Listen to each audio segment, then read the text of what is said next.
ماں باپ کو اس لیول کے اوپر قربان کرنا پڑے گا اپنی خواہشات کو، تاکہ بچہ جو ہے وہ اس کی جو سائیکالوجی ہے نا، بس وہ وہی ہے کہ جب تک آخرت کو پرائورٹائز نہیں کرے گی، ایک ہماری جو سائیکالوجی ہے وہ دنیا کو پرائورٹائز کرے گی ہی کرے گی. اور اس کا سلوشن بہت آسان دیا تھا صحابہ نے. انہوں نے یہ اسیوم کیا کہ ہمیں شاید یہ بات سیرہ کے تھرو خود ہی سمجھ آ جائے گی. انہوں نے یہ اسیوم نہیں کیا کہ ہم نے تو سیرہ کو پڑھنا ہی نہیں ہے. بس ان کے تو گمان میں بھی نہیں آیا کہ ہم سیرہ چھوڑ دیں.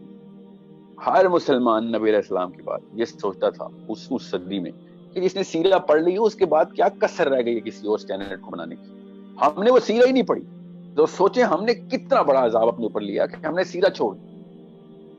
اگر ہم سیرہ پڑھ لینا اور جس طریقے سے ہم فزکس کیمسٹری پڑھتے ہیں اس طریقے سے سیرہ پڑھ لیں, تب ہمیں پتہ چلے گا کہ سائیکالوجی خود ہی سیٹ ہو جائے گی ہماری. مگر سیرہ کو as part of the story